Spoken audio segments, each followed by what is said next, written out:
Thank you. I'll go ahead with the roll call. Vice Chair Arton? Present. Member Kate Chasen? Member Chavez Peterson?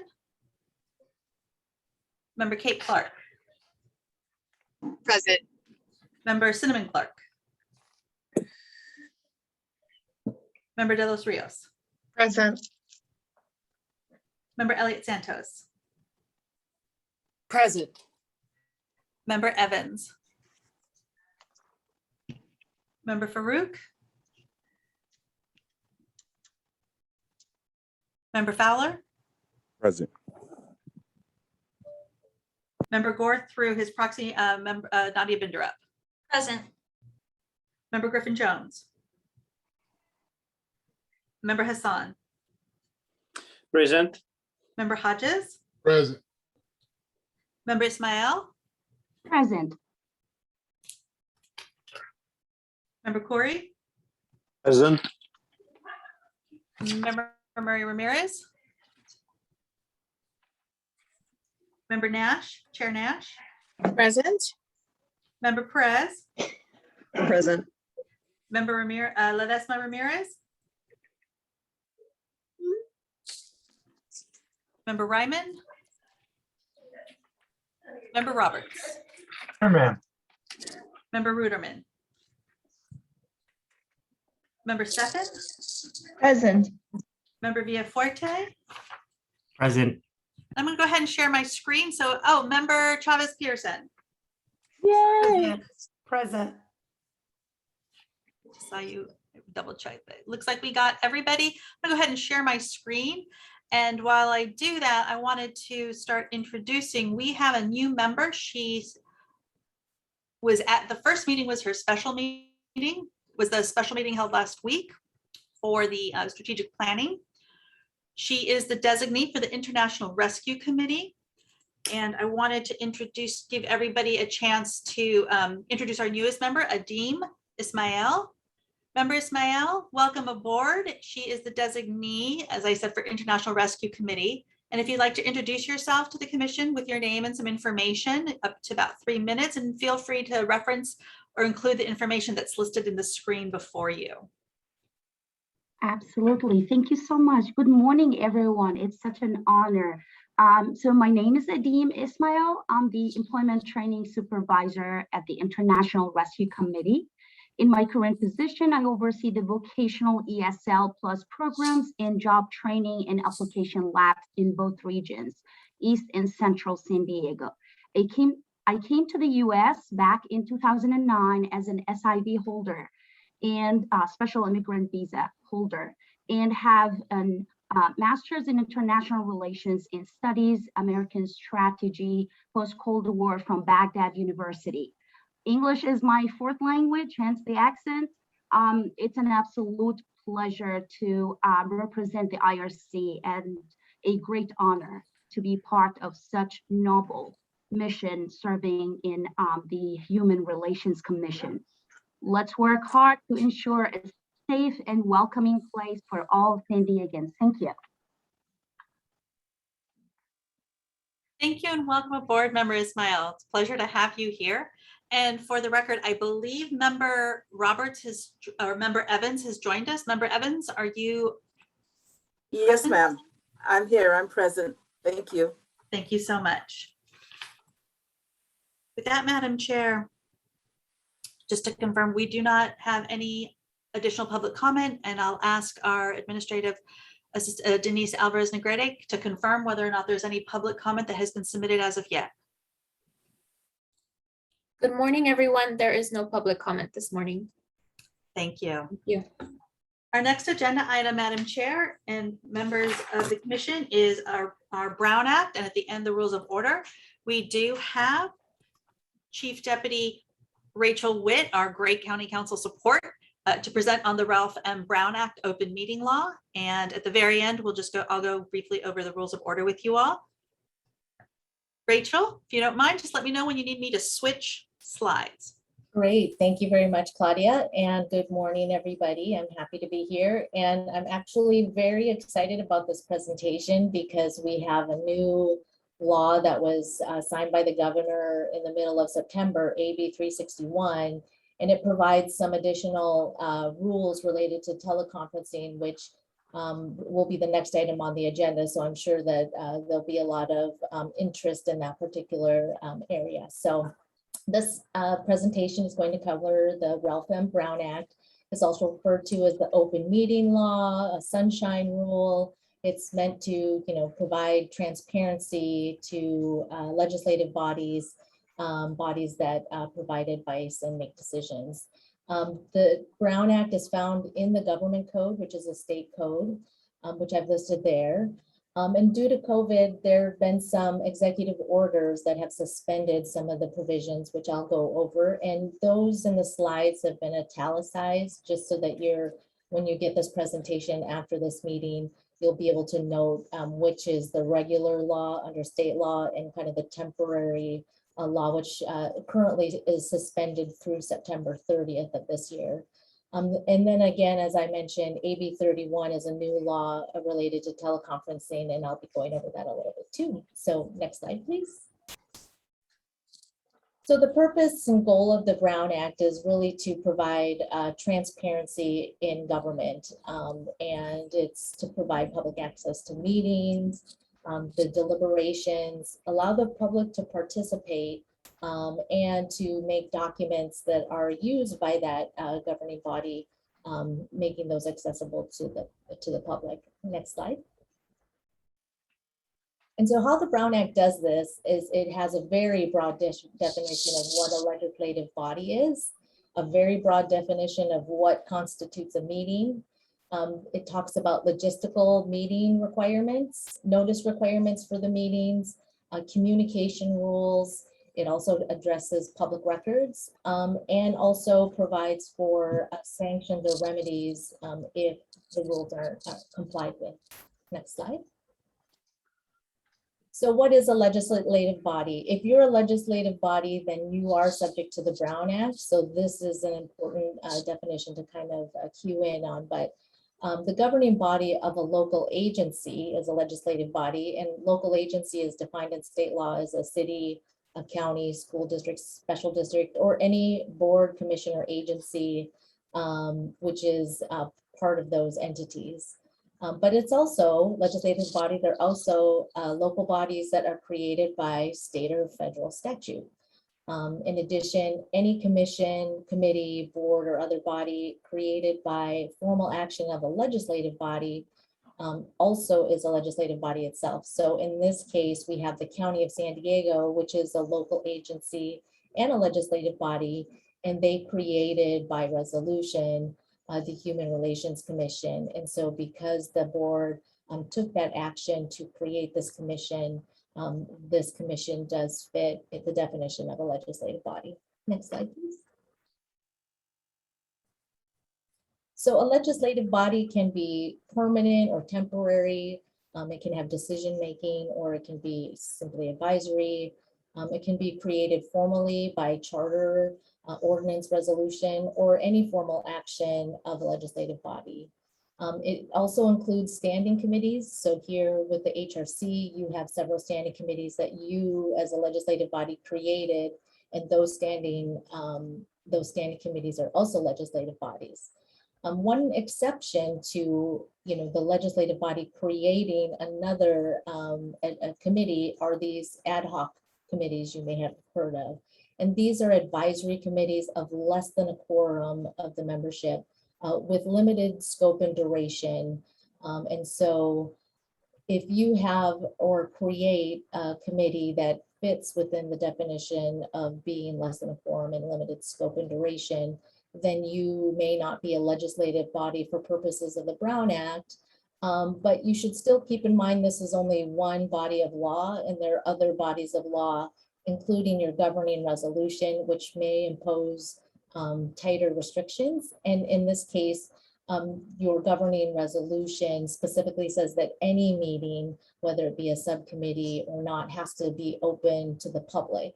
And so as long as it's open to the public, you may not need to legally comply with the noticing requirements and things that I will go over further, but you should just keep in mind that they, all meetings of the HRC, a subcommittee or the main are public.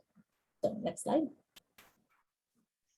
So a meeting, again, a broadly defined meeting is a congregation of a majority of members at the same time and place to hear, discuss, or deliberate on something within their jurisdiction.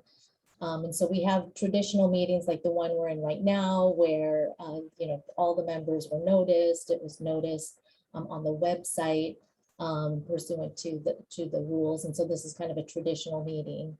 And these meetings, regular meetings, are established, required by the Brown Act to be established formally. And so we do have bylaws and adoption of meeting schedules and things like that. And your body has done that. So next slide, please. So a majority of members, as you know, the HRC is a very large commission. And so when you have a majority of members, when you're fully appointed, that's 31 members to the commission. And so 16 would be a majority. Right now, currently you have 29 members appointed. And so 15 is the majority. And so in addition to your governing resolution and also in your bylaws, you not only have to have 15 to hold a quorum to hold a meeting, but your resolution also says that to the extent you're going to take any action, it has to be a majority of those members currently appointed. So if there are only 15 members at a meeting, in order to take action, you're going to have unanimous approval. So that is a little different sometimes in other committees or commissions, where if 15 was the majority, you might only need a majority of that 15 to actually take action. But for the HRC, you have to, in order to take action, have a majority of members currently appointed to take that role. So again, the traditional meetings are probably ones that you're really used to, where folks get together pursuant to a notice that's been posted, and that's traditional. Next slide. There are also a lot of times when meetings are not traditional, and these are the ones that get a little sticky when, for purposes of the Brown Act, because they're not your traditionally noticed meetings that everybody thinks about, but we have a majority of members discussing or taking action outside of a traditional meeting. And so these meetings, if a majority of members are doing this, are prohibited. And one example that we will come up frequently, see come up frequently, is the discussion about serial meetings, and serial meetings are prohibited. So what is a serial meeting? Serial meeting is a majority of members use a series of communication of any kind, directly or through intermediaries, to discuss or deliberate or take action. So it could be members speaking directly to one another, or it could be members, staff speaking to another member's staff. And so that's the intermediaries aspect. Next slide. So serial meetings can come up in a number of different ways. And sometimes they're emails. There's probably the most frequent opportunities for serial meetings. And so sometimes you have folks who might send something to the entire commission, and all of the emails are in the to address line, and one member replies to all, and then all of a sudden there could be some sort of discussion by email. And so because there's a majority of members, meaning all of the members are receiving this email, and to the extent there is discussion through the email or text messages or what have you, then that would become a serial meeting, which is prohibited under the Brown Act. And so to the extent you see an email that includes majority of members, or if it's sent to the whole commission, you really want to be careful just not to reply to all and have an inadvertent violation. So emails, phone conversations. Now with the HRC, because you're so large, having, one-on-one emails or phone conversations and are not going to be a majority of members, so wouldn't be considered a serial meeting. But these are just kind of the different forms. Face-to-face conversations, intermediaries are polls, and so some of the, I mentioned the reply all. We also have the chain where you have member A contacting member B, who then member B contacts member C, and so on and so forth. Again, the HRC is a very large commission, so you have to involve, there has to be a lot of chain communication in order for it to rise to majority. It's a little more difficult for some of the smaller committees. So if you have your standing committee, and there's only 7 members, then, talking to 4 other people in that committee, could be a violation. And so whether you're talking about the whole HRC or maybe a standing committee, the analysis will be a little bit different. The hub and spoke is where maybe one member talks to several other members. And so it's kind of one person is at the center creating the serial context. So those are some of the types of examples that you should be aware of. Next slide, please. So there's a new law that was effective January 1, 2021. It does sunset, I believe, in 2026. And it is kind of addressing some, social media and internet platforms, which I think the traditional Brown Act, which has been around for a while, contemplates, mailing and posting physical agendas and things like that. It hasn't really kept up with the times, but we have this new law, AB 1992, that essentially allows members to engage in social media to answer questions or provide information, so long as a majority of the members don't discuss matters of their jurisdiction or within their jurisdiction amongst themselves. There is this provision that prohibits a member from responding directly to any social media on the internet of another member of the same legislative body. So in this particular case, you don't need a majority. It's just an individual member responding directly to another individual's member. So that could be, and it specifically calls out, digital icons, and that would include emojis, tweets, and sharing and that type of thing. So just to kind of be wary of the social media aspect. So far, I'm not aware of any cases on this, but it's just something that you should be aware of since social media is pretty prevalent out there. Next slide, please. So in terms of, and maybe, sorry, Claudia, if you could go back just one more, this might be a good time to kind of mention in terms of technology. In addition to, social media, now we're doing kind of teleconferencing and we have Zoom, and, Zoom certainly wasn't contemplated by the drafters of this law when it was adopted. And so having chat functions and online meetings, really wasn't considered. And so one thing we as staff have kind of tried to be conscientious about is the use of the chat function. Because if you kind of go back to the purpose and intent of the Brown Act, it's to be transparent and to allow the public to see the decision-making of the members of the legislative body so that it's transparent. And so if there's a chat function and members of the commission or members of the legislative body are typing in the chat and having side discussions, not all of the public is going to be able to be privy to that information. So if you're calling in by phone, you might not be able to see the chat function. And so there's really a desire to not use the chat function for any sort of substantive discussion because of that purpose. Certainly administrative things like announcing that you're here or that you have to leave are things that, aren't part of the decision making or scope of the commission is fine. but the substantive aspect of it is the part that's concerning. And, you know, maybe one alternative to that is that if there is chat functions being allowed in certain meetings, that maybe there's a staff person or somebody who can read out what is being chatted, so that the benefit of everybody on the, not only the commission, but also on the phone is able to hear that. So I just wanted to kind of mention that as another technology aspect that's kind of coming into 2021 and 2022. Okay, next slide, thanks.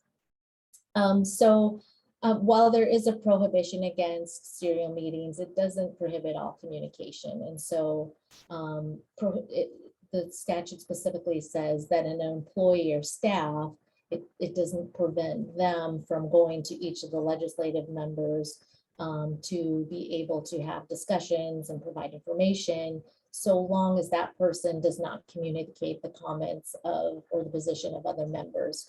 So really, again, the purpose is that all the deliberation and decision-making is supposed to happen in front of the public, so that the public can see that decision-making occurring, and not to have either employees or other members having, you know, discussions behind the scenes, so that the public's not you know, privy to that information. Next slide. So the code also outlines a lot of scenarios that are not a meeting. And if it's not a meeting, then you don't need to notice it pursuant to the Brown Act and its safe behavior. So having an individual contact with a member is not a problem, because it's not in a majority. Two people are not a majority of the commission. That's fine. I have seen some Brown Act bodies where there are only two members. And so in that case, those two members, if they form the legislative body, they would not be able to have a discussion. But your commission is 31 members, 29 currently. And so having individual contact with another member is fine. Attendance at a conference or notice non-county meeting is fine, so long as it's open to the public and members don't discuss business within their jurisdiction except as part of a regular scheduled program. Next slide.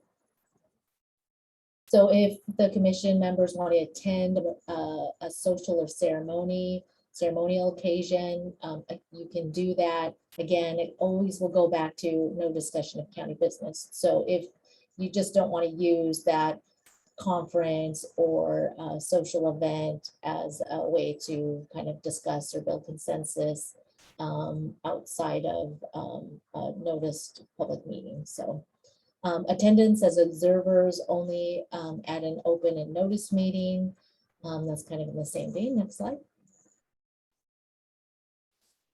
So all meetings that are meetings are and shall be open to the public, and all persons shall be permitted to attend the meeting unless the Brown Act expressly states otherwise. So again, the open meeting law, if you have a meeting, unless the Brown Act says you specifically can meet in closed session, or you don't have to have an open and public meeting, all meetings are open and public.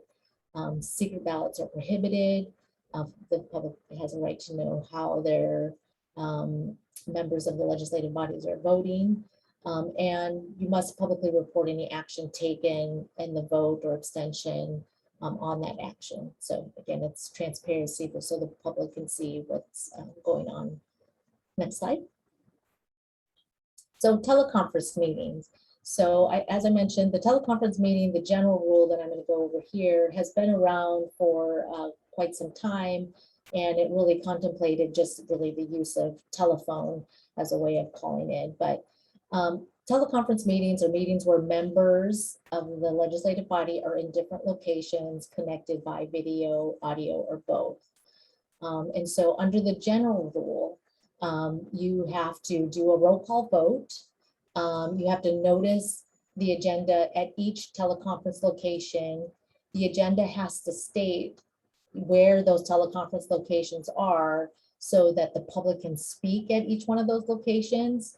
And there has to be a quorum within the jurisdiction, and there has to be the ability of the public to speak. And so I've italicized these last requirements because, as you know, due to COVID and modified by the executive order, the governor suspended these some of these notice requirements and the ability of the public to speak at teleconference locations. Under the general rule, I think it's contemplated that you have a place like a library or something that might be open to the public, and you notice a teleconference location there, and so the public can come in. But obviously during COVID, everybody's in their homes, and you don't want people there to speak, and you don't want to have to disclose private information related to where you live, and that sort of thing. So those specific provisions were suspended by executive order, and the current executive order expires September 30th of this year, so at the end of the month. Next slide. So now under AB 361, this is a new law that was adopted under urgency legislation. So it became effective when the governor signed it in September 16th of this year. Subsequent to signing it, even though it became law right away, the governor did suspend the applicability of 361 until October 1, because he recognized that he has an existing executive order, and he didn't want there to be confusion as to whether folks needed to do something before the end of the executive order. So applicability wise, it doesn't take place until October 1st. And the specific legislation and section is repealed on January 1st, 2024. So this is meant to be a temporary thing, and hopefully at this point, COVID will have changed course and will be in a different area. And if it's not, of course, the law can always be amended. But so the special rule for teleconference is really intended to model kind of that which is in place for the executive order, and it does for the most part.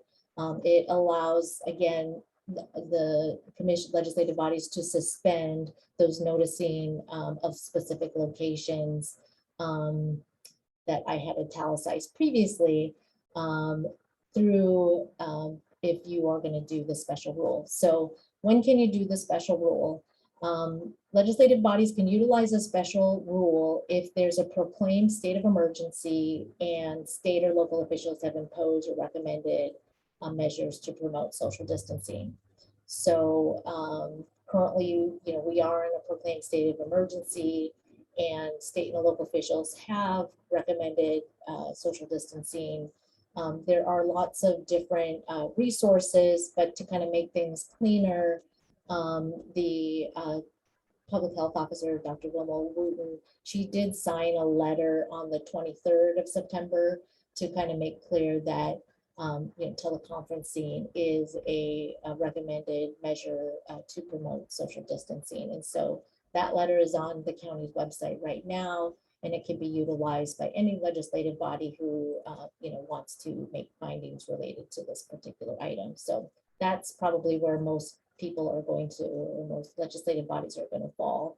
Of course, in order to make that decision, legislative bodies, the second arrow point there is that they can meet to determine whether or not they're imminent risks or help to health and safety of attendee. And that's the required finding in the next section, which is if the majority determines that as a result of the emergency, meeting in person would present imminent risks, health and safety of an attendee, then you can utilize a special rule. So right now we have the proclaimed state of emergency, and we have recommended measures to promote social distancing. So we really don't have to get to those other two items. So what does that mean then if you get to do the special rule? Let's turn to the next slide. So if you fall within the first section, which we do right now, then to continue to suspend those noticing requirements about location and ability of folks to speak at each teleconference location and such, that has to be, a finding has to be made every 30 days to do that. And so the legislative body, the findings that are required under this provision is that the legislative body has reconsidered the circumstances of the state of emergency, and either the state of emergency continues to directly impact the ability of members to meet safely, or state and local officials continue to impose or recommend measures to promote social distancing. So every 30 days, the legislative body would make those findings if they continue to want to utilize the special rule, which is to allow members to meet in teleconference locations that are not noticed locations as part of the agenda, and the public doesn't have the ability to come speak. And so, it doesn't require that legislative bodies, allow teleconferencing, but it certainly gives them this option. And if they want to utilize the option, then they have to make certain findings. Next slide. So if you're going to utilize the special rule, there are additional requirements that the legislative bodies need to be aware of. First, you have to allow the public to access the meeting and provide an opportunity to address the legislative body. So if you, if there's a hybrid, so maybe some people, you have in-person meeting, but you also have the teleconferencing option, it would be at both locations, both phone and or internet, and your physical location. If you're online only, then you don't have to provide a physical ability to address the public, but certainly the ability to address the legislative body by phone in or the internet platform. Your agenda must provide notice in the means by which the public is going to be able to offer their public comments. So whether that be call in or internet or in person. And this is kind of a new one, but in the event of a disruption which prevents broadcasting, then the board can take no action. So if you're using Zoom and the Zoom goes down, then you can't take any action. Now, of course, some people might say, well, of course you can't take any action because if the Zoom's not working, then and you're all on Zoom, then it would be impossible. But in some cases, you have a hybrid where you have some folks that are in person and doing the meeting, and then other people that are on Zoom. And so it's kind of, even if there's a quorum in person, but you have this, you're utilizing this teleconferencing option, if there's a disruption in the broadcasting aspect, the board can't take any action during that time. So just kind of something to be aware of. It's more from a staff standpoint, since staff is going to be the one who may be, helping tee up kind of the decisions, but just to be aware of. There are also some more specific public comment rules. And so those are, I think I have those on the next slide, or if not, in the public comment section. So I will go over them, those specific public comment differences when I get to the public comment section, but there are some different public comment rules that I'll be drawing your attention to. So having said that all about AB 361, I'm going to get back to kind of some of the traditional Brown Act provisions, just logistical things about the meetings. First, meetings at any facility can't be at a place that discriminates, it's inaccessible to the disabled, or requires some type of payment to enter. Next slide. All public meetings must meet the protections and prohibitions contained in the ADA. Of course, that deals with physical locations. For the executive order required that, since there weren't in-person meetings at the time, that the legislative bodies established a procedure to receive and resolve requests for reasonable accommodations. And so usually there's something in the agenda which will say, if you're requesting accommodation, please contact this number. And so that meets that requirement. Next slide. There can be no conditions to attend a public meeting. So you can't require somebody to register, or if they're to attend the meeting. And if you're in person, if there's, used to be sign-in lists, you'd have to state that, the sign-in is voluntary. This is for attendance. If you're going to ask somebody to speak, speaking rules may be something different, just because in order to keep the normal, ordinary flow of the meeting, you kind of have to know who the person is so that you can call that person up. I will also note that there was in AB 361 a reference to registration, and it actually said to the extent registering is required as part of a internet platform, that's permitted. Again, that's just for the teleconferencing part, so it's not the general rule, but it does kind of indicate it's kind of coming up with modern times in terms of, sometimes you have to enter your email or your name in order to actually get into the meeting, and the legislature is recognizing that that's fine in those circumstances. In terms of other logistical things related to notice, you have to post the agenda and provide a description as to what is going to be discussed or acted upon. For regular meeting, it's 72 hours notice before the meeting. The notice has to specify the time and location of the regular meeting, and it must be posted in locations that's freely accessible to members of the public, or on the website if there is one. The agenda must state who to ask for an alternative agenda as required by the ADA. Next slide. Upon written request, the agenda and backup materials can be mailed to a person who requests it.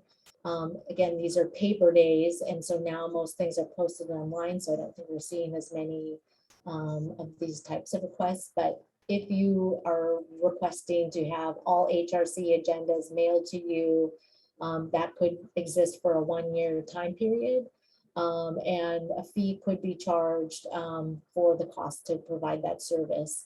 I think with the internet, getting access to these documents have made accessing these records so much easier, but this is still on the books. Again, alternative agenda packets must be available if requested. Next slide.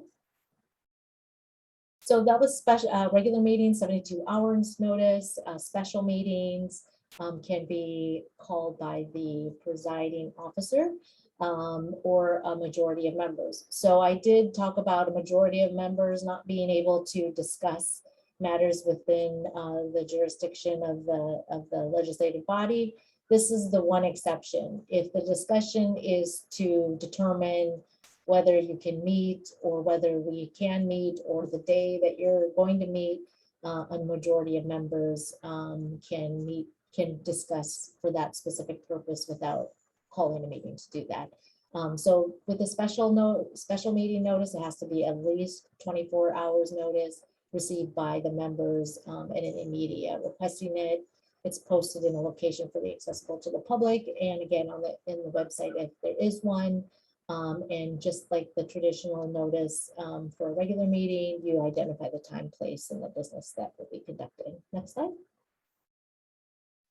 Emergency meetings, these are allowed when prompt action is necessary due to the disruption of public facilities.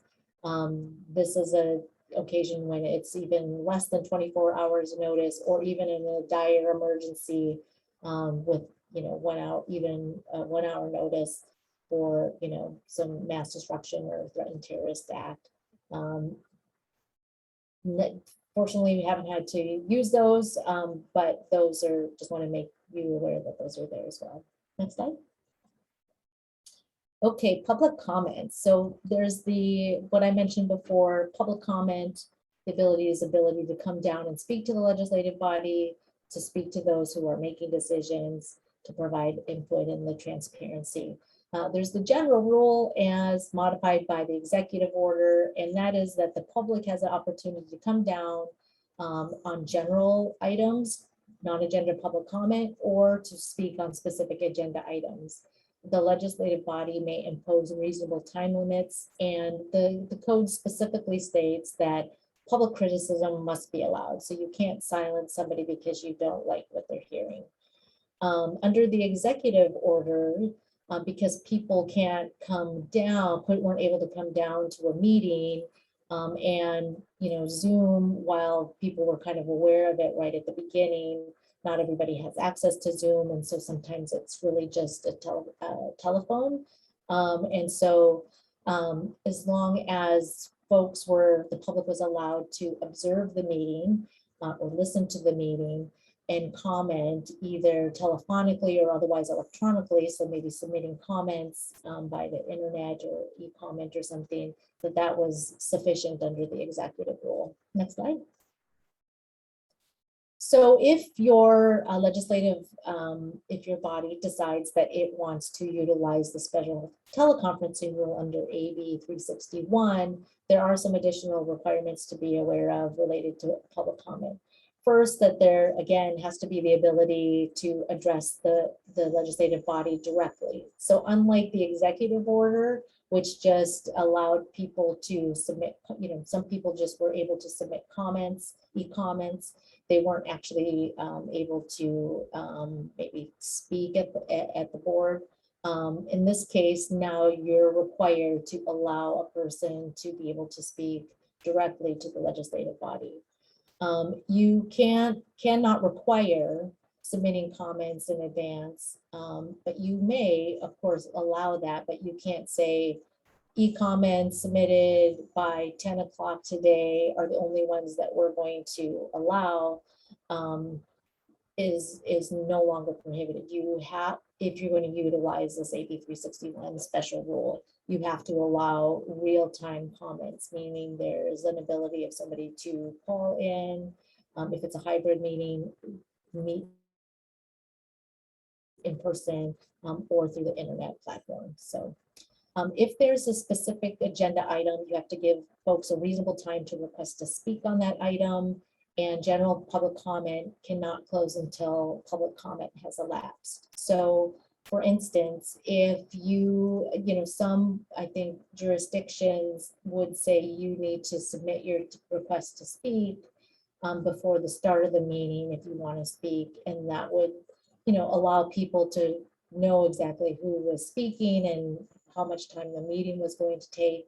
If you're going to utilize AB 361, you have to really allow people to speak up until that item is being voted on. And so in some agendas, some legislative bodies I've seen seen staff maybe say something like, maybe the item has been presented and staff has essentially said, there have been no requests to speak at this time, and I haven't seen any hands raised to indicate anybody wants to speak on this item right now. So it's that real-time aspect, and having put that on the record, then the legislative body would then make their motion and take their action or call for the vote.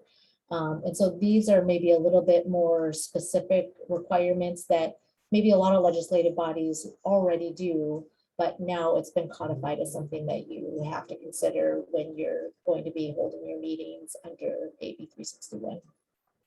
Next slide. So going back to the regular rule outside of AB 361, there is the general action. This is kind of the general rule of really the whole Brown Act, which is there's to be no discussion or action taken on an item that's not on a posted agenda. So again, if you have a majority of members who are meeting, there shouldn't be any action or discussion unless there's been it's been posted pursuant to the Brown Act. So what does action mean? Action means either an actual vote by the majority sitting as a body, and so that's usually in a traditional meeting where you have an agenda and people are voting on them.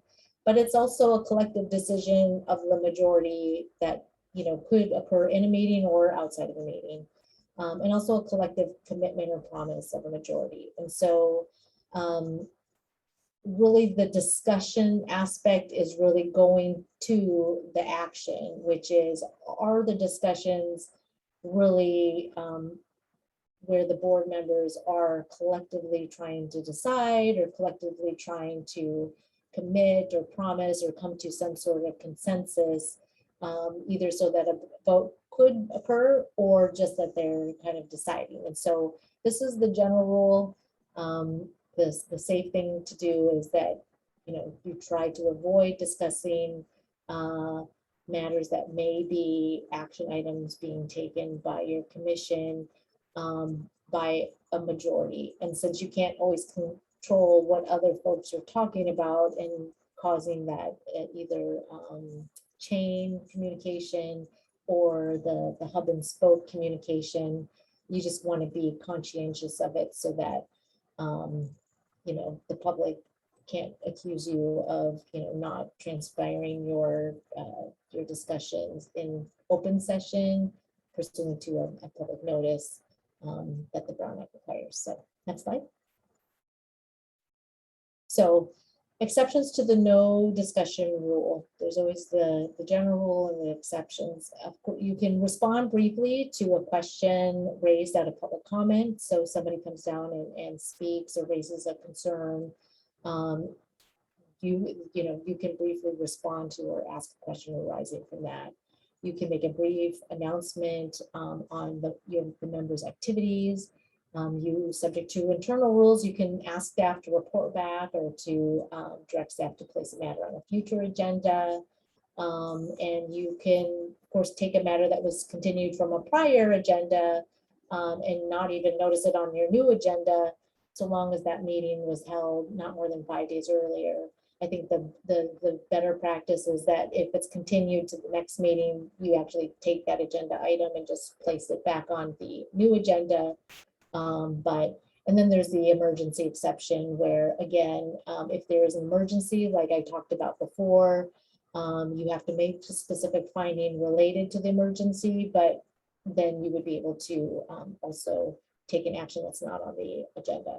So next slide. The Brown Act says that folks have a right to record or video the meeting unless the legislative body finds that there's a persistent disruption to the meeting. Recordings that are made by the agency are public records, but the Brown Act specifically says that they may be erased or destroyed 30 days after recording. I think this stems from the thought that, you used to have videotapes and you'd only have so many videotapes, so it was okay to kind of, use the same videotape, but you can't do that within 30 days. Again, there are other rules that are in play, other laws, so you might have a record retention schedule that says, you keep recordings longer than 30 days, but this is the Brown Act one.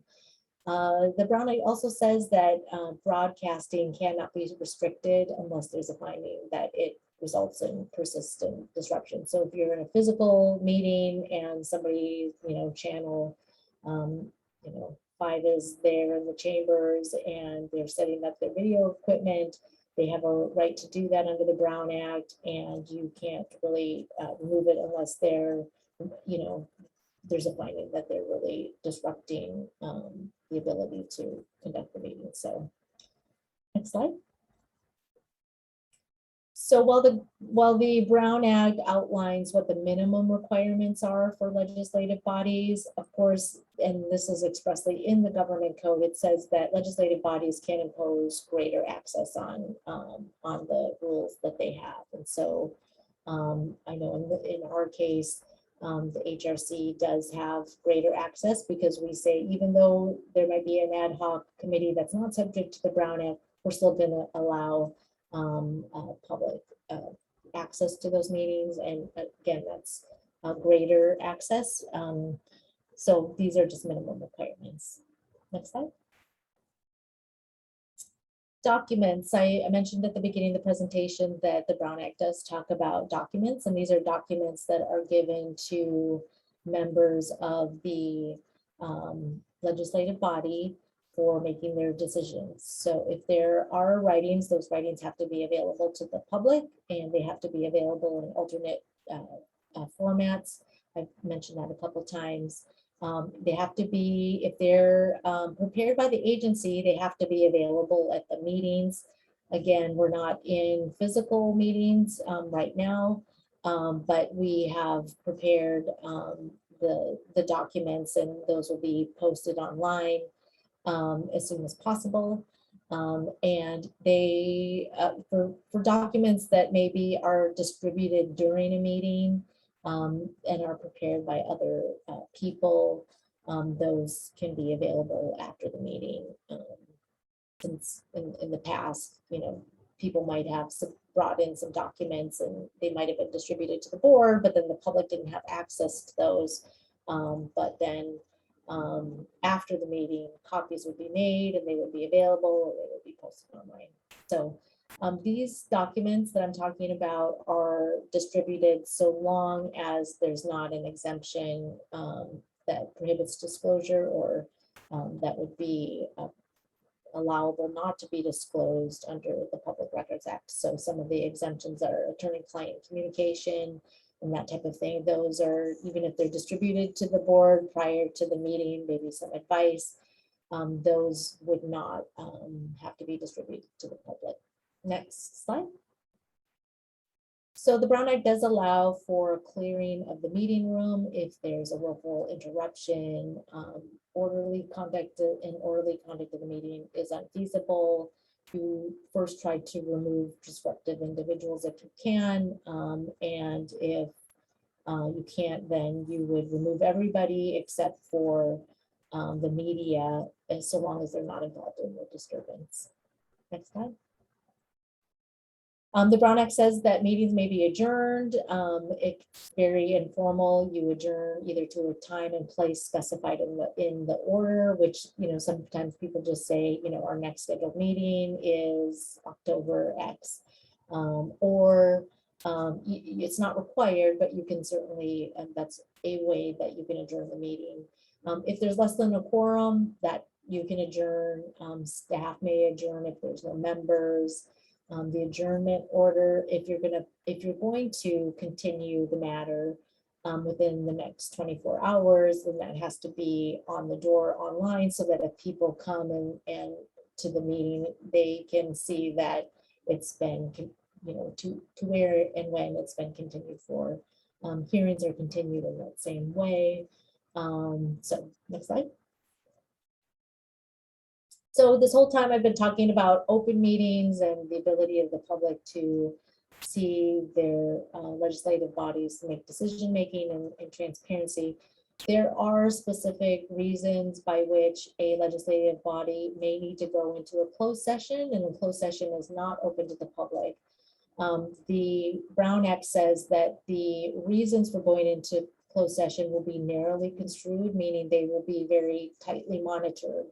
Unlike being open, which open meetings we construe broadly so that we ensure transparency, the opposite is for closed session. We narrowly construe those specific allowances. So some of the common expressly authorized reasons to go into closed session or litigation, labor negotiations, real property negotiations, and public employment. So we usually in the HRC don't have a reason to go into closed session, but I wanted to at least make you aware that there are times where folks need to go into closed session. Next slide. And then sanctions. I mentioned at the beginning, there are sanctions and remedies for violations of the Brown Act. Each member who attends a meeting where action is taken in violation of the Brown Act, and the member knows or has reason to know the public is entitled to access these meetings, is guilty of a misdemeanor. The DA or any interested person may sue or to ask a court for judicial relief to either stop or invalidate an action. And those government code sections specifically outline what the process is for that. So next slide. And so that's it. I don't know if anybody has any questions. I appreciate your attention, and any questions that come up, I'm always happy to answer. I have a question. Eleanor Evans. Hi. Are there other reasons for having closed sessions besides those that you just listed? Yes, absolutely. There's, if you look at those code sections that I provided, there's a long list of bases by which to go into closed session. Oh, okay. Thank you. Mhm. And also, you said that using the chain, I guess I refer to as the daisy chain, was not legal. I've heard just the reverse from an attorney that it is legal. Is that still controversial, or is it pretty much set in stone? And I'm not challenging you or anything like that. Oh, yeah, I no, just no. want a you know, clarification. Absolutely.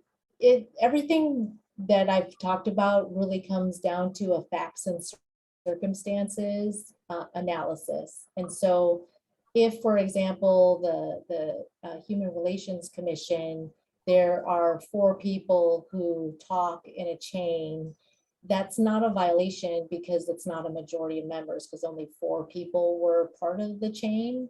Whereas if the chain extends to, in this case, 17 people when 15 is a majority, then that, chain communications where member A is talking to B, who's talking to C, that could be a violation. So everything is really going to be on a facts specific analysis, but the number is really not only the number, but then the content of the discussion is really going to determine whether or not that could be a violation or not.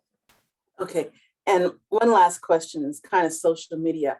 Let's say one of our commissioners, like especially our student commissioners, is congratulated on being a member of the commission, and I write congratulations. And it say it was posted by, Commissioner Nash or someone else. Is that a violation, or if it's posted on social media and then I just share it on my social media area, is that a violation? Yeah, the language, let me see if I can pull it up, but the language itself talks about directly responding, and I believe it says within,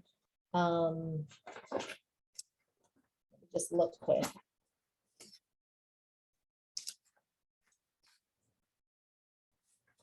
To the slide here. So it prohibits a member from responding directly to any social media on the internet of another member on a subject matter within the jurisdiction of the board. So I think if you're congratulating somebody on an award, that's not going to be a decision that will be within the subject matter jurisdiction of your board, right? And so congratulating somebody on an award they received is going to be fine, like if you like that or respond directly. It's really intended to cover the subject matter of which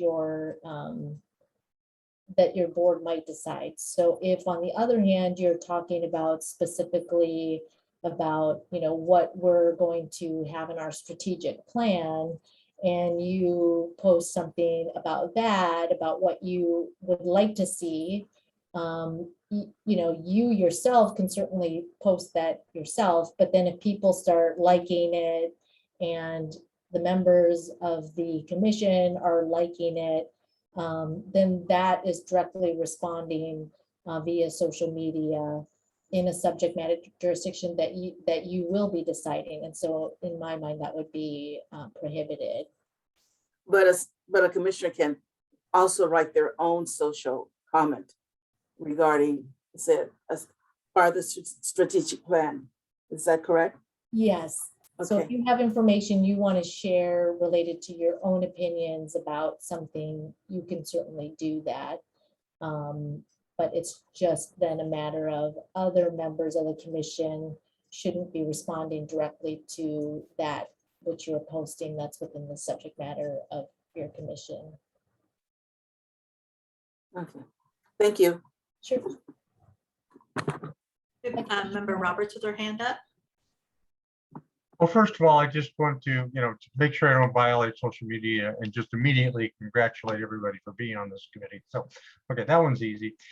Second one, is this package of PowerPoint slides going to be in our package that will be mailed out? because it's pretty powerful. And I think there's information there that some of the other boards that I'm on would be really be useful too. So thank you. Thank you. Ms. Witt, you did a great job. Again, you've done this before. We have Chair Nash, but in response to the question, yes, the PowerPoint slides will be distributed and posted onto the webpage. Yes, Ms. Witt, Staff Attorney Witt, thank you for this powerful presentation. I have some questions in regards to quorum. Can you clarify for me the attendance as it relates to quorum? So for instance, folks are at the beginning, but then they leave at the end. Can you clarify the implications of the attendance in regards to quorum? Sure, I'd be happy to.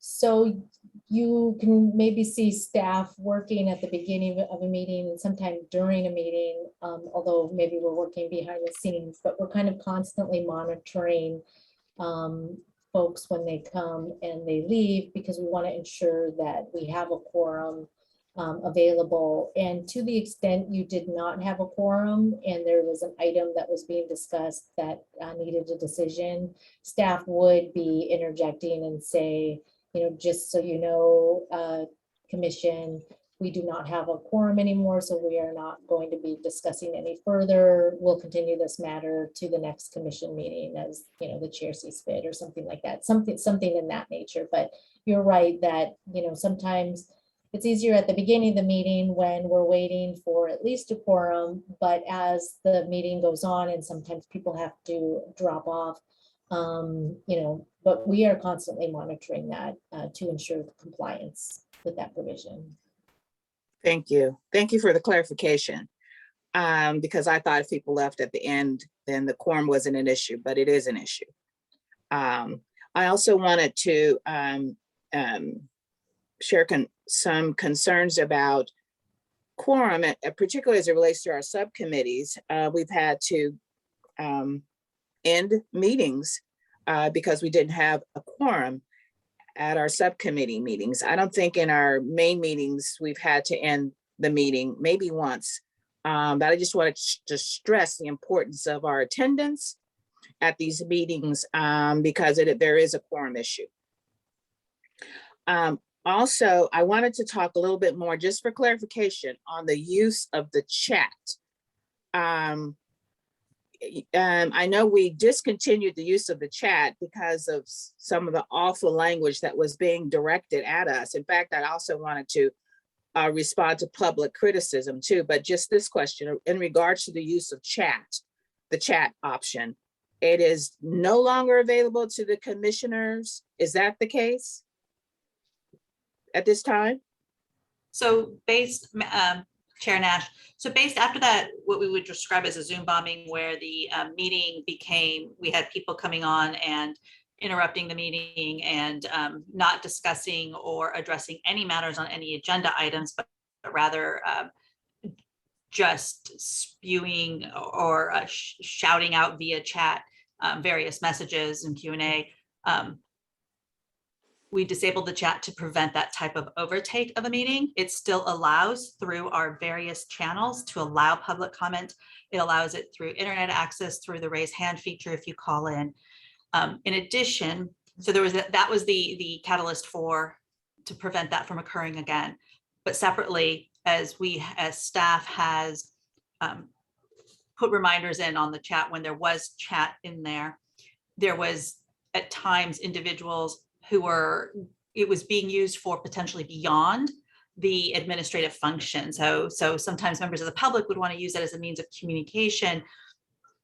And to the extent then you have if members start engaging with that, that can create an issue. And because it's out of the public view, it created different issues and challenges to make sure that we can make a clear record. So that's where we were at. The chat was disabled to prevent the future, to prevent Zoom bombings from overtaking meetings so that we could continue with our meetings and continue to ensure public input and timely public comment. But it can be re-enabled. It is subject to the limitations as Chief Deputy Rachel Witt has described, it's limited to members for purposes of administrative function only. However, it does create a monitoring issue that staff then would have to has to closely monitor chat. Okay. And there's no real way that we're aware of that if it is enabled, how to prevent that type of Zoom bombing again. It can infiltrate and overtake. Can't you limit it to panelists? I think I've done that in another meeting that I have. The chat function? Yeah. Yes, and then the question becomes, what's the purpose of the chat, right? It would be then limited to administrative function. I've arrived, I am now leaving, that type of work. And we do a pretty good job, staff does on the administrative side, as Chief Deputy Witt was describing. We do a pretty good job of monitoring that constantly. So we are constantly looking at our panelists and saying, and we have member Farouk has arrived and also has her hand up, just for the record. So that's the issue with chat, is that it has very limited function. It's supposed to have limited usage. Okay. And then we have member Ismail and member Farouk also has her hand up.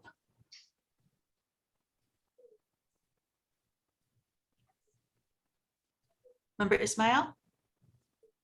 Sure.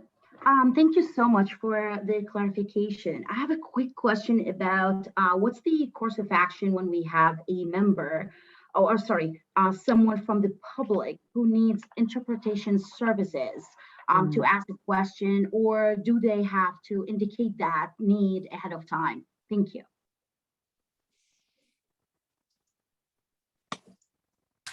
So we need that information ahead of time so that we can secure the services of a qualified interpreter or translator, and they can contact HRC ahead of time. We have for sign language or for other needs under the ADA, there is a direct contact for the ADA Title II coordinator on our agendas. And if they have any other questions regarding the accessibility, other access to it, they also have the contact information on the agenda. And we do need so that we can appropriately and timely secure the services as needed. Thank you.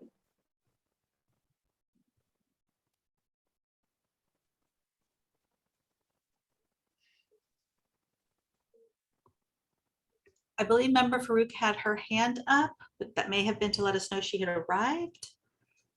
Yes, that was it. Thank you so much. My apologies for joining late. I was having connectivity issues. Thank you. I don't see any other hands. Oh, Chair Nash. Yes, I had a couple of other questions. In regards to the public criticism, I'm concerned, particularly related to the whole Zoom bomb situation that we had. So in regards to public criticism, that's a very broad criteria. Is there some way, Attorney Witt, is there language that kind of categorizes public criticism that's directed at the commission?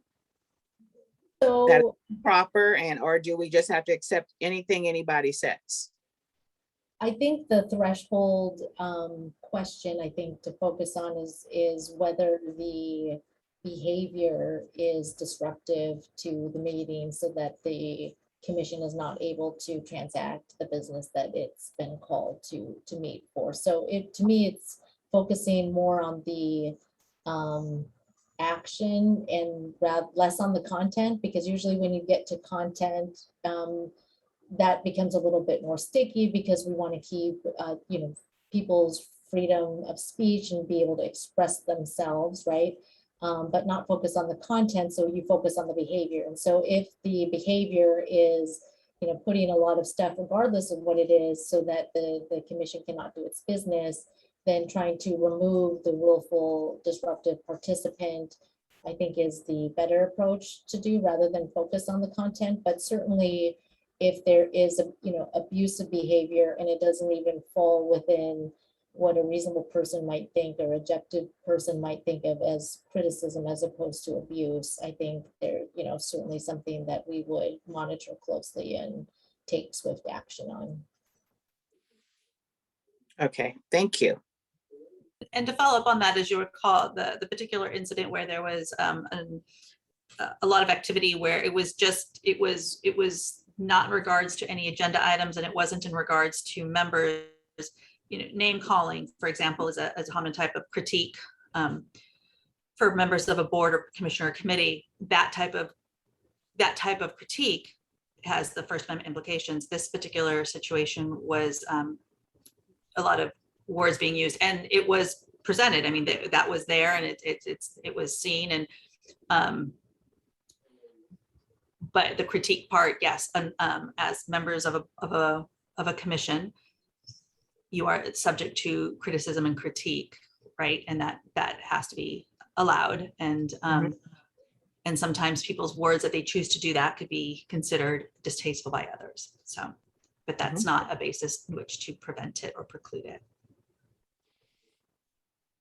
I don't see any other hands up, Chair Nash. Okay. There was one more slide in this presentation that was just a reminder for all the commission members, because first of all, thank you so much, Chief Deputy Rachel Witt, for her really thorough Brown Act presentation. It had been a while. We do send the Brown Act presentation to all new members as they onboard, and in addition to the rules of order and other information. But it's always a good reminder, because she referenced she referenced the Brown Act during the presentation, but she also referenced our resolution and our bylaws. And as you recall, when you all did your bylaws, you also adopted rules of order. And just for quick of reference, we wanted to just provide those rules of order as a reminder, because we have quite a few new members, of what they are and what we ask, what the rules of order that you all have decided to guide you all. And I wasn't going to go through and read each one of them, but I was just going to highlight the key points of them. And Chair Nash, I see your hand up. Finish this piece and I'll ask a question back to the other presentation. Yeah. Okay, sure. So the rules of order were designed and implemented to maintain a sense of order in the meeting and to ensure things can be addressed in a timely fashion, and everybody who's present at a meeting has an opportunity to be heard. And with that in mind, the chair and the vice chairs of the commission implemented the following rules, which were voted on and adopted by the commission last November, which was arrive to the meeting on time, having read the materials. If there's background materials and information that are provided, to please have read them. To be respectful to one another when speaking, and to remain on mute until it's your turn to speak. Raising your hand and waiting to be called on. That becomes more of an issue when a lot of folks are speaking all at once. Each commissioner will be allowed up to 3 minutes to speak on an item, and that way those who have not spoken will be given an opportunity to speak before others who have already spoken. And if a member repeatedly violates the 3-minute time limit, the chair may mute that commissioner. We ask that, the rules of order ask that keep the discussion focused on the agenda item themselves. As you heard from Rachel, the Brown Act does preclude, it says you discuss what's on the agenda, not what is not in the agenda. Please do not use the chat function for any discussion. This is when we had the chat function enabled, because it's only to announce arrival or departure, or if you're having IT problems. Once again, those administrative functions. The next item was basically trying to be clear when making a motion or taking an action, with the example of how to do that. And reminding folks that if commissioners wanted to share information regarding agenda items, that those can be sent to the staff, and they'll be distributed to the commission the Monday before the meeting and posted on the commission webpage. So we had some agenda items which commission members wanted to share additional information about. So the order of was the agenda would goes out the week before your meeting, the week preceding your meeting. If there's materials, then it's sent out the day before, so everyone can see that and everyone has access to it, as does the public. And then lastly, the chair will adjourn the meeting promptly at the designated stop time, and any item that hasn't been discussed or heard will be carried over to the next meeting. So those are just the rules of order, just for quick reference and for just as a reminder for folks, and how they are another layer of what governs your governance. You have the Brown Act, which is transparency, accountability, and meeting requirements. You have your bylaws, you have your originating resolution, and you have your rules of order.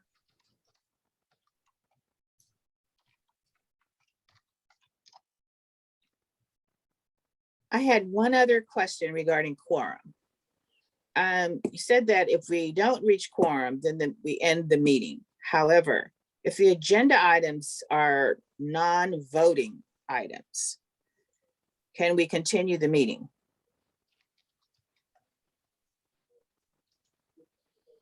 Get off mute here. Great question. If the board is not going to take action, so take a vote, I think that if you lost a quorum, it would be up to the remaining members, if your bylaws or rules of order don't otherwise address it, to decide whether or not to continue. So for instance, if today we didn't have a quorum and maybe we only had 14 folks, and the only item on today's agenda was to do the Brown Act training, I mean, you could get the training, right? Because it was noticed, so long as you don't take any action, you know, which you don't, because it's just a training. I think that from a Brown Act standpoint, that would be fine. But it may be something, you know, the Brown Act training is one thing, but, you know, other types of, even though you're not taking actions, whether or not, you know, you would want the rest of the commission to, you know, be privy to that information, that would be, you know, up to how you all decide you want to proceed. Thank you.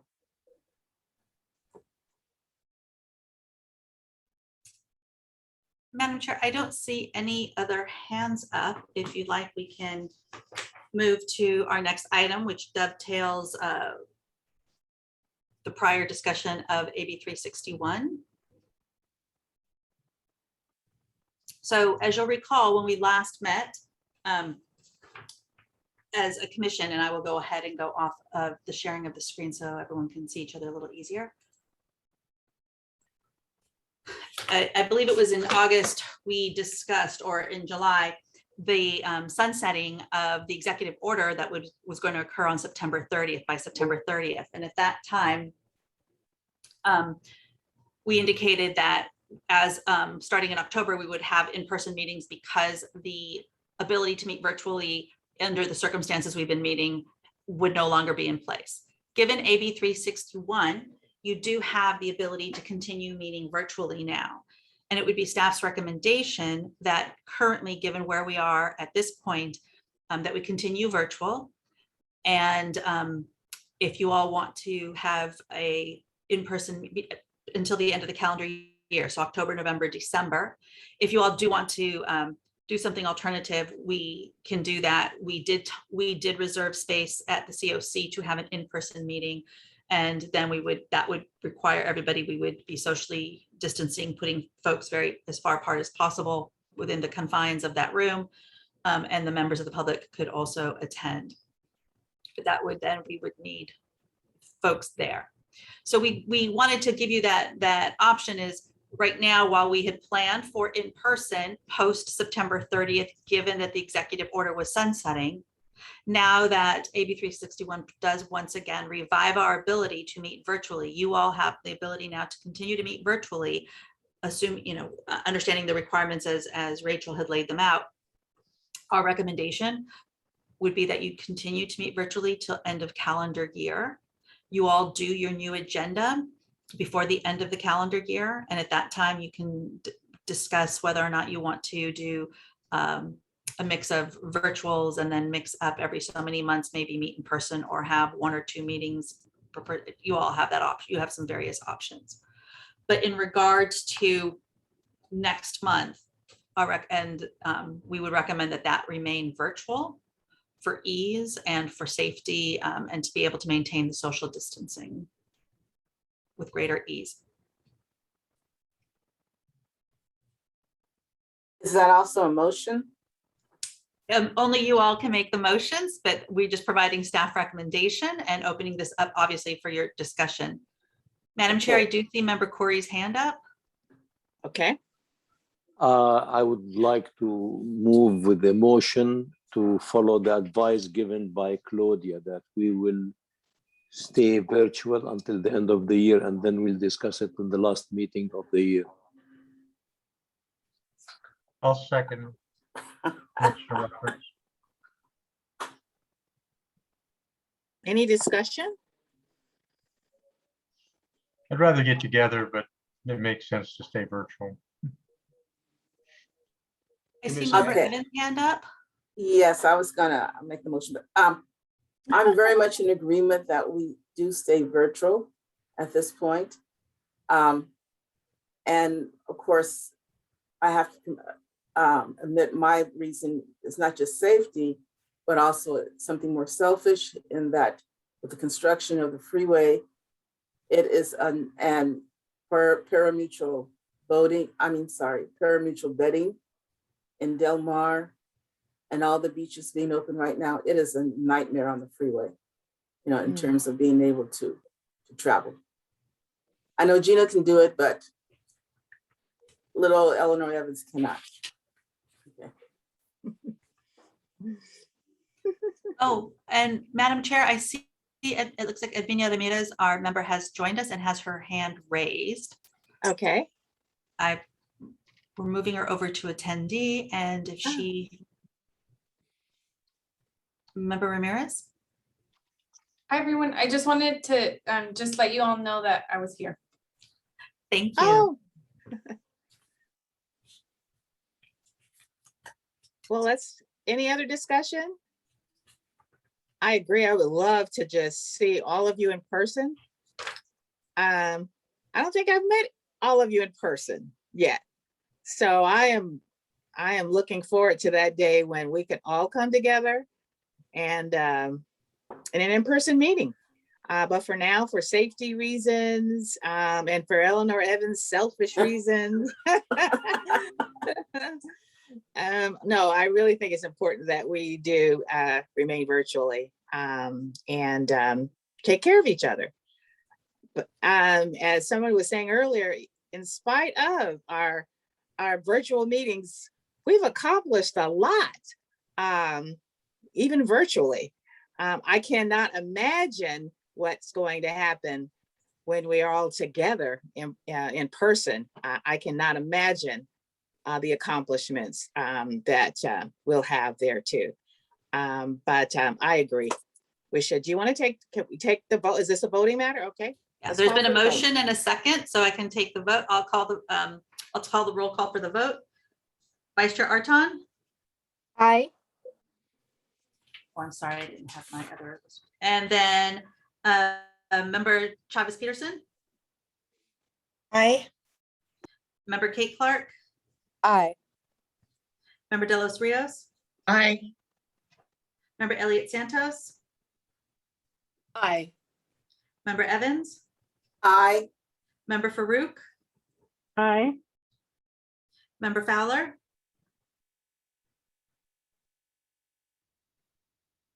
did we lose him? Member Fowler? We'll come back to him. Member Gore through Binderup? Aye. Member Hassan? Aye. Member Hodges? Aye. Member Ismail? Aye. For confirmation, I think you said aye. Can you confirm, please? Correct. Oh, thank you. Member Corey? Aye. Member Nash? Chair Nash? Aye. Member Perez? Aye. Member Ramirez? Aye. Member Roberts? Aye. Member Stefan? Aye. And Member Villaforte? Aye.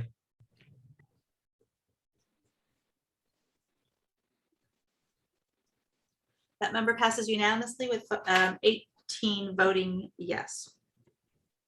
Great. May I make a comment? Sure. Okay. I know distance, in this case, I think it's made the heart a little bit more fonder. I really developed, maybe it's in my own mind, a sense of camaraderie with several of the commission members. And I find myself listening more closely when everyone speaks, you know, and I feel really connected to this commission. So thank you. I've learned so much, both in terms of information that's being presented and also about myself. So thank you so much. Thank you, Commissioner Evans. Likewise. So Madam Chair, the next item we have on our agenda are the subcommittee updates. These are just brief updates from the subcommittees that have been meeting. The first one is the annual award, and I believe Andrew Strong had a quick update. Yeah, thanks, Claudia. Covering for Vanessa Green. Please leave your message for 85833. That was not my update. But covering for Vanessa Green, who's out of the office this week, because she's the staff for the awards subcommittee, and also talk about the policies and procedures subcommittee. But the meeting last week for awards was postponed due to lack of quorum. So we're going to meet this week, scheduled from 5 to 6 on Thursday. And we're going to discuss and approve the nomination form for the 3 awards the subcommittee is proposing: the Leon L. Williams Lifetime Achievement Award, the Unsung Hero Award, and the Youth Award. And then we're going to review logistics and the agenda for the event that is tentatively scheduled for December 10th, starting at 9 a.m. And once the logistics, the form and promotional material and process are all approved by the subcommittee, we'll then determine the open and close dates for the nominations, and then let the broader HRC know so we can start to promote it and publicize it. And then we'll collect the nominations and send the nominations to the HRC. And you all are going to be critical in actually reviewing and deciding on who the awardees are. And we'll probably do that either at the October or the November HRC meeting. But as the subcommittee decides on the logistics and agenda, we'll provide additional information about the process and logistics for the event and everything you need to know. So this upcoming meeting is really critical. So looking forward to moving that along. And any questions on the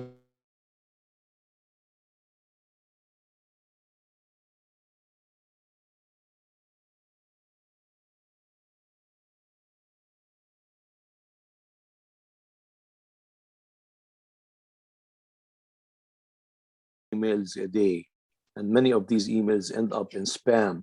And so I've been missing some of the names, like Nauraz or whatever, which I by chance was able to see the name. Is it possible that we keep the source of emails from Denise or a single or 2 different members rather than so many members from your team? Yeah, I really appreciate that comment, Commissioner Corey. And that's a great idea. I think what we'll do, so Naraz is taking over for Denise. So she's going to be the new Denise in a sense. After Claudia, we transitioned from OEC to my office as the lead. So we'll make sure that all those emails come from Naraz.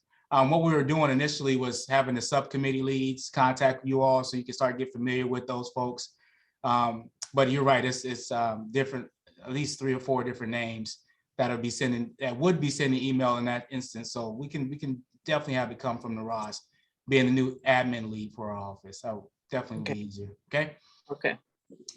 And we'll introduce you to her at the next meeting. And so I want you to get to know my team a little more and get comfortable with the folks who are going to be sending these emails. And then Andrew, did you want to quickly talk about policies and procedures? I will get to that so people can see who's on that committee. Thank you, Claudia. Yeah, and just briefly, so we're going to be meeting on 10/13 with the chair and vice chairs to plan the first meeting. And we have a couple of different process or procedures that we want to share with the chair and vice chair. And I will plan to have that first meeting for the policies and procedures subcommittee in November. And at that meeting, we'll talk about the process and when we want to start having departments come in and the types of policies and procedures we'll be discussing at those meetings. That's it. Thank you. The next update is from the communications subcommittee.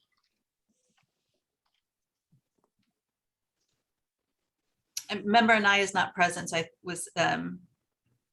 was Sam Choi going to be providing that update, Andrew? He was, but I know he's in dual meetings right now, so we'll come okay. back to him if he's available. Okay. Yeah. I know they've been meeting, and I didn't know, if Chair Nash, did you want to provide a quick update? Yes, we have been meeting. We're technically looking at some other means and ways that we can communicate with the public in regards to our meetings and issues raised and that sort of thing. So getting the communications department within the county more involved with us as well. So that's some of the conversation that we've been having around possible communication meetings. Thank you. Our next subcommittee updates the legislative subcommittee. Vice Chair Arton. Yes, hi everyone.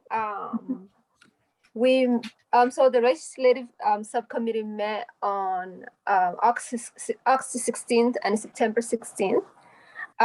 We discussed the legislative platform, the county's legislative platform, which are based on priorities that are put forth by the Office of Strategy and Intergovernmental Affairs. And we put together like a set of recommendations that we had as subcommittee members. I think, correct me if I'm wrong, Andrew or Samuel, but I think that's going to be shared with the commission. The other thing that we wanted to invite the commission to is on October 7th, so next Thursday, not this week, but next week, starting at 4:30 p.m., the Office for Strategy and Intergovernmental Affairs is hosting a forum, I think, to hear from the community when it comes to the county's legislative platform. I think that's it. I think the other thing, sorry if I'm going over tangent, I think another issue that we have that has been touched on already during this conversation or today's meeting has been lack of quorum. We are, as you can see, we're very small subcommittee. I don't know if that's something that we want to discuss at one of the future meetings, but unless we have 3 people, so like we can only take the opportunity to have 1 person absent in our subcommittee. Otherwise, we don't have quorum, and that has happened before, I think, in more than 1 meeting. So I just wanted to point that out as well. But yeah, Andrew and other subcommittee members, if I forgot anything, please feel free to add. Vice Chair, I do see Member Chavez Peterson's hand up.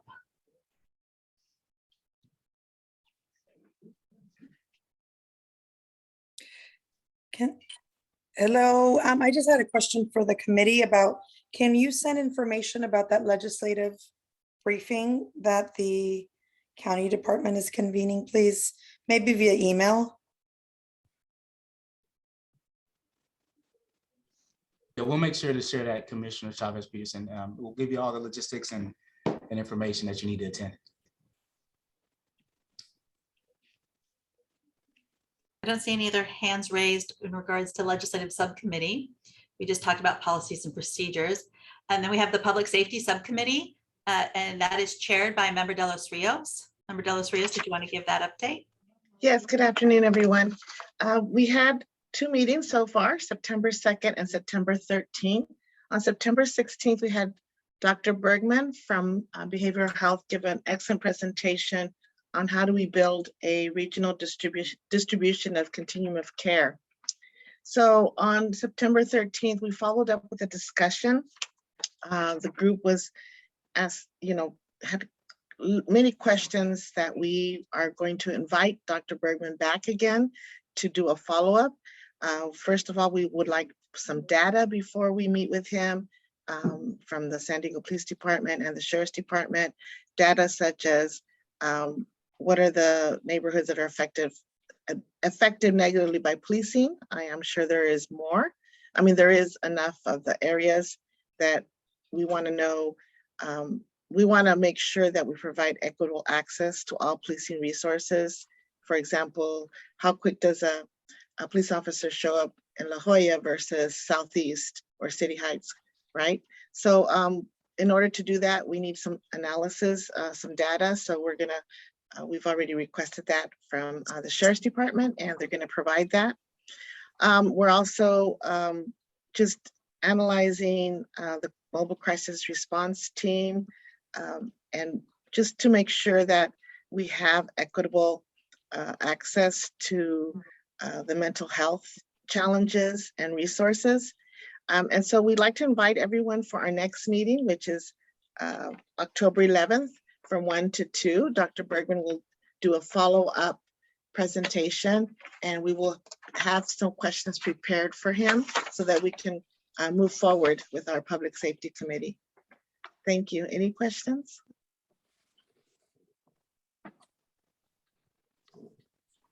Don't see any hands up. Okay, thank you. Thank you.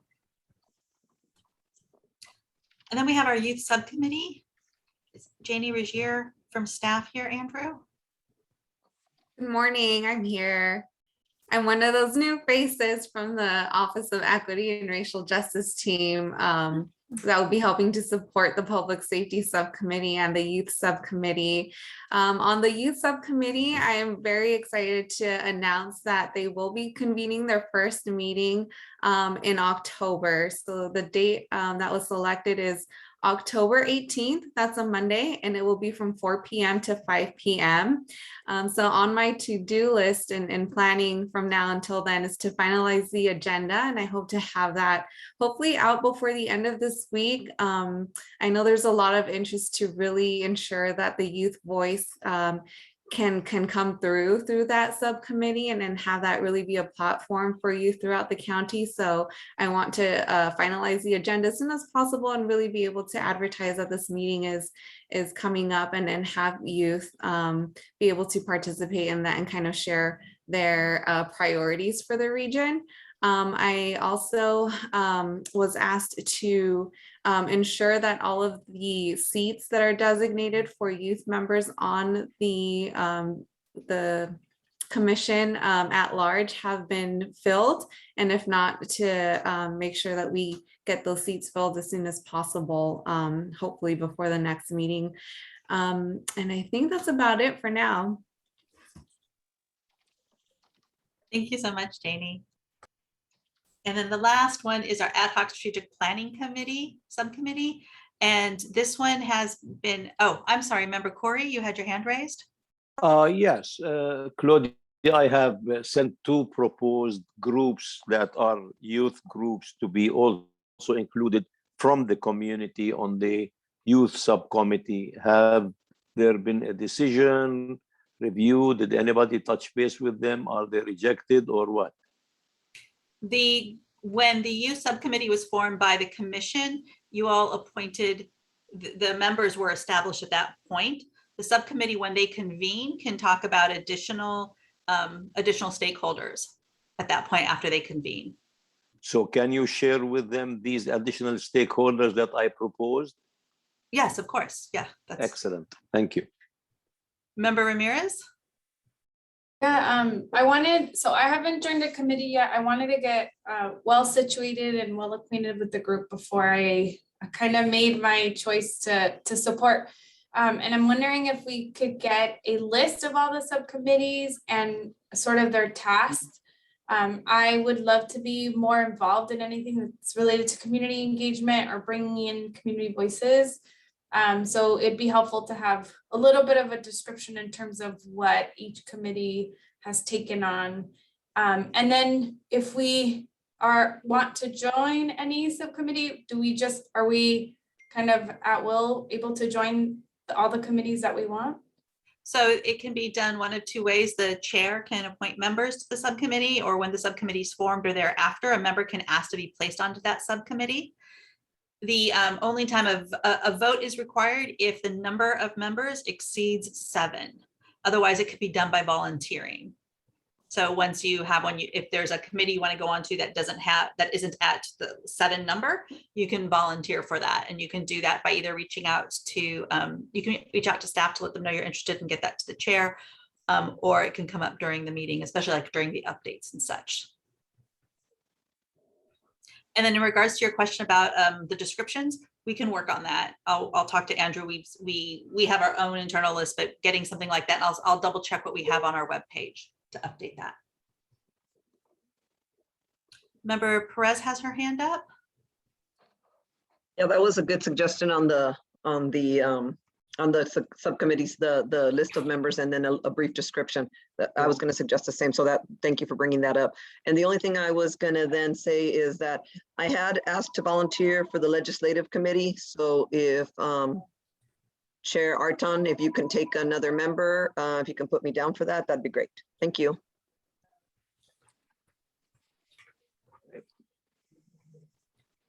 Thank you, Member That Perez. would be incredible. Yeah, thank you.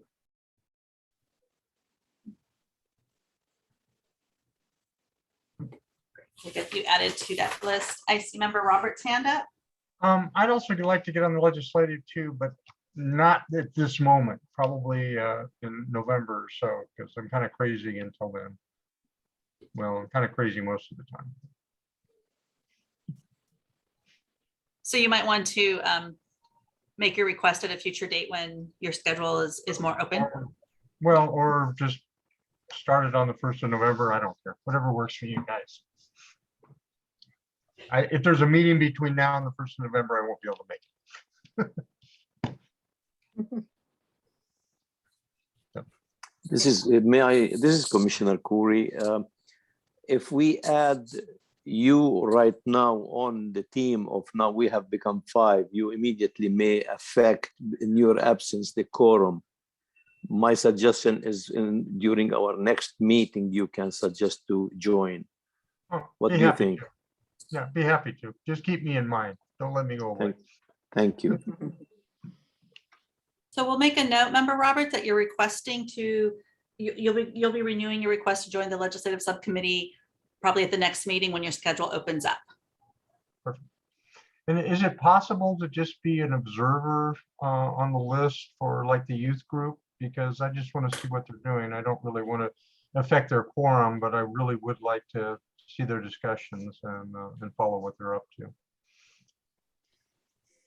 So we did go over that in some of the Brown Act training of when you can attend another publicly noticed meeting. Rachel, did you want to address that? Can you clarify whether or not that committee is a standing committee? It's a standing committee and it's publicly noticed. Okay, so if it is publicly noticed, and I'm assuming it's less than 7 people, so the legislative is, yes. Okay, so policies and procedures. Yes, somebody attending. I think the only issue we could have is if folks are participating and you get a majority of the full commission, then you need to notice it as a full commission meeting. So that's the only sticky part. But since we're well under even a majority of the full commission, even if you participate or just observe, you should probably be fine. Yeah, I hear what you're saying. I'll figure that out. So don't put me as on the list for being there. Yeah. Okay. Need to think about it. And then in regards to the ad hoc strategic planning committee, we have some dates from our consultants of when they can meet during October. We'll get those dates out to the subcommittee, the ad hoc subcommittee on strategic planning. So you all can convene and get through all of the information that came through from the special meeting, and then so that you can report back in October. Okay, great. The next agenda item, Madam Chair and Commission, is the Heritage Month and our diversity celebration dates. Those items are, it is September, which is Hispanic Heritage Month, goes from September 15th to October 15th. It straddles both months. And we have in September the following diversity days of celebration for your reference.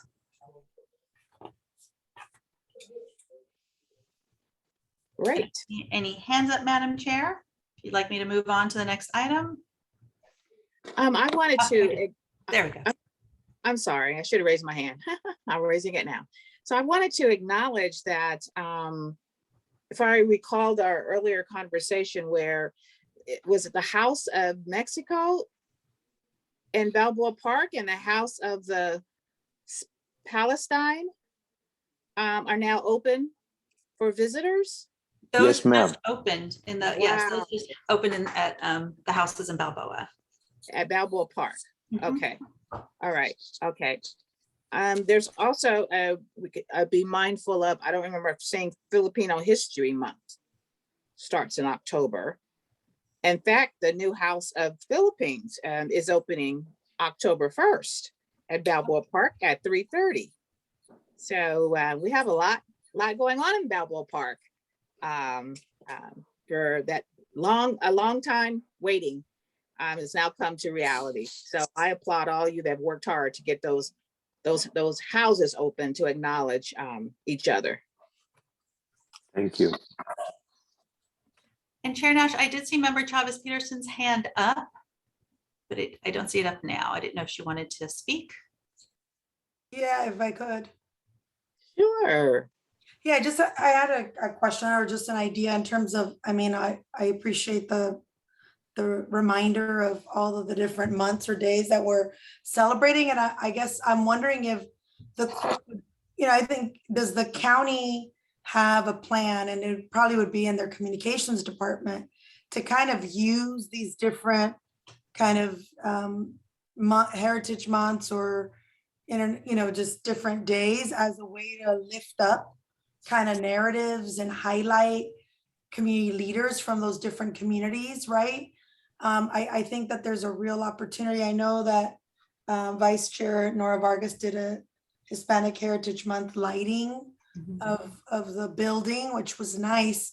But I really think that if there's anything that comes out of these celebrations, it's an opportunity to lift up narratives and stories from those diverse communities.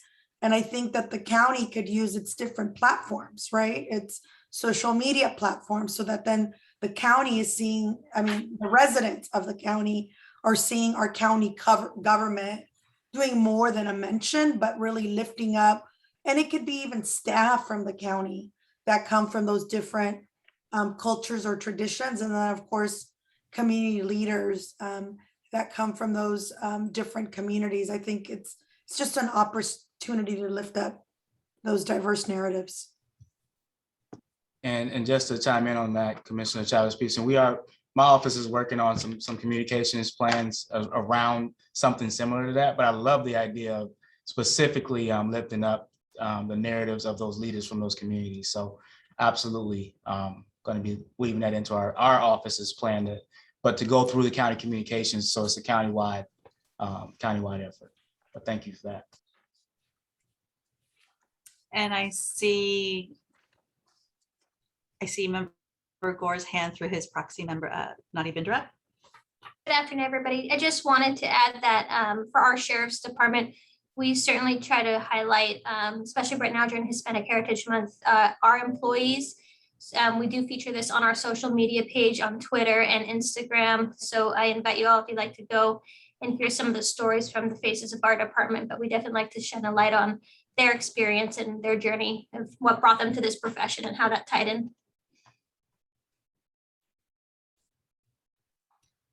Thank you, Madam Chair. We also have Member Edmina Ramirez's hand up too.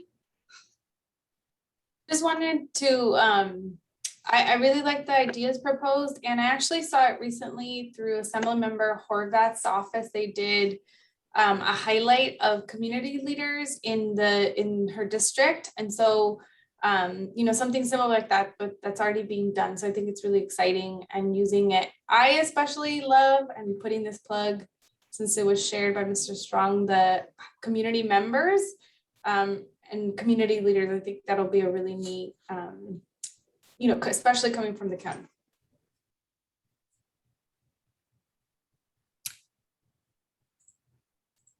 Thank you. And we appreciate all that input. And I was happy to hear that update from Andrew. While the county does, internal thinking, we do some celebrations internally. Having the external input, that lift, will be, I think, as you all have indicated, appreciated, and looking forward to hearing and what Andrew's team develops in that regard. The last item, Madam Chair and Commission, is the discussion of community raised matters. However, we did not have any public comment or speakers that raised any matters for discussion. So that does conclude, Madam Chair, the agenda. Great, great. So any other comments for good of the order? If not, meeting adjourned, and we'll see you at our next meeting on Tuesday, October the 26th, 2021. Everyone stay safe and healthy. Great to see everybody. Have a great day. Thank you all. Thank you, everyone. Thank you. Goodbye. Thank you.